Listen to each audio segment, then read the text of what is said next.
Day 2, Galileo Gambit. The next day at school, Chris came out to break a little late due to the fact that he had stayed on after class and continued a particularly interesting discussion with his physics teacher. In class they had been talking about how the Earth and the other planets in our solar system orbit around the Sun, and how Galileo Galilei had fought for the truth of this claim, even though at the time everybody believed the Sun rotated around the Earth.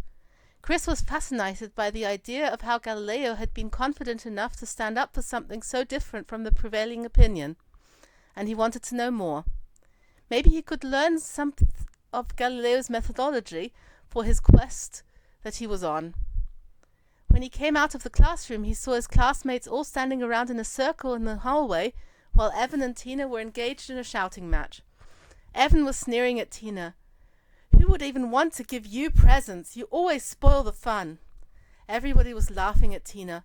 Obviously, they were back at the Santa discussion. "How foolish and arrogant of you to think that your understanding surpasses that of our parents." Tina suddenly pulled herself up straight, smiled arrogantly, and stuck up her nose. "Go ahead and mock me, but think for a minute. Would I really make a fool of myself if it was untrue? People thought Galileo was nuts too, and it turned out he was right. People mocked the Wright brothers for wanting to fly like birds, and now we have aeroplanes. You can always tell who the pioneers are because they're the ones who, with arrows in their backs, from people who are too ignorant to believe, and instead stupidly attack. Just take Kepler, Copernicus, Gregor Mendel, Ignaz Semmelweis, Alfred Wegener. All of them were right, but ridiculed and rejected by their peers. How stupid you will feel when you figure out that I am right." The school bell rang, which was probably a good thing, as Evan's face was turning red, and it may have turned into a physical altercation otherwise. Chris was also happy that maths was up next. Maths had a calming effect, and today they would be learning about the concept of negative numbers.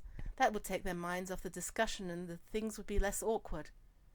He understood that Tina was also inspired by Galileo, and he kind of admired her for not backing down, even though everybody was against her. Citing examples from academic figures like Galileo and Copernicus who had been wrongly attacked and ridiculed seemed like a compelling argument.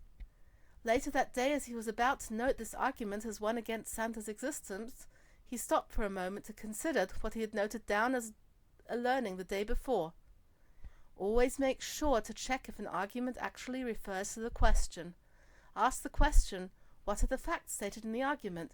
Do they actually prove or disprove the statement, or are they irrelevant to it? Was this argument really relevant to the question if Santa existed or not? The fact that one was persecuted did not really give any indication whether one's claim was true or not.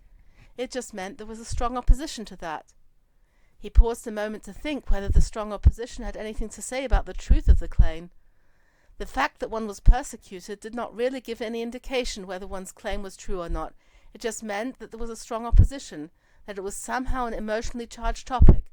The conclusion was clear that neither Tina's argument shed light on whether Santa existed or not, but neither did Evan's emotional reaction. Galileo fallacy. The claim that because an idea is forbidden, prosecuted, detested, or otherwise mocked, it must be true, or should be given more credibility.